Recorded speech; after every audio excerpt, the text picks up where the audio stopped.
గాఢాంధకారములో నేను నడిచినను ఏ అపాయమునకు భయపడను. కీర్తనలు 23:4.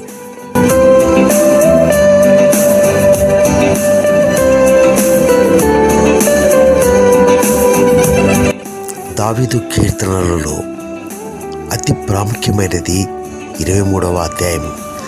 ప్రమాదాల నుండి తనను కాపాడినందుకు యెహోవాను స్తుతిస్తూ దావీదు అనేక కీర్తనలు రచించాడు. గాఢాంధకారపు లోయలలో ప్రయాణించడము ఎంత కష్టంగా ఉంటుందో దావీదుకు బాగా తెలుసు. దావీదు ఎన్నో విపత్కర పరిస్థితులలో ఉన్నప్పుడు యెహోవా ప్రతి విపత్తు నుండి దావీదును సంరక్షించాడు. యెహోవా మన కాపరి. మనకు ఎలాంటి పరిస్థితి ఎదురైనా ఆయన మనల్ని బయట పడవేయగల సమర్థుడు. దావీదు సౌలు నుండి దూరంగా పారిపోయినప్పుడు ఒంటరితనం అతన్ని పీడించింది.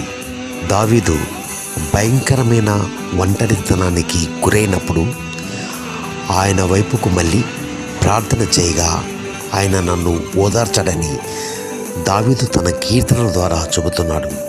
గాఢాంధకారము అనగా కటిక చీకటి.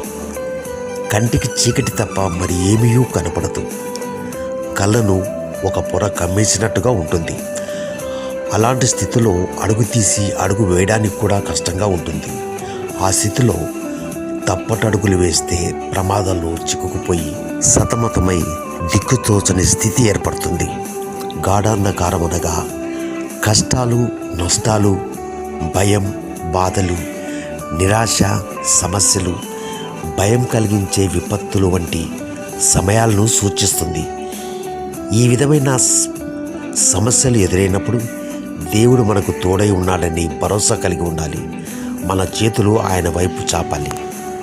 నీ హృదయాన్ని వాక్యంతో నింపుకున్నప్పుడు, నీ కన్నులు ఆయన వైపు తిప్పుకొని నీ చేతులు ఆయన వైపు ఎత్తుకున్నప్పుడు ఏ అంధకారము నిన్ను తాకలేదు, ఏ అపాయమునకు నీవు జడియవు. ఆయన రక్షణ దండము మనకు ధైర్యాన్ని ఇచ్చి మనల్ని కాపాడునుగాక. ఆమెన్.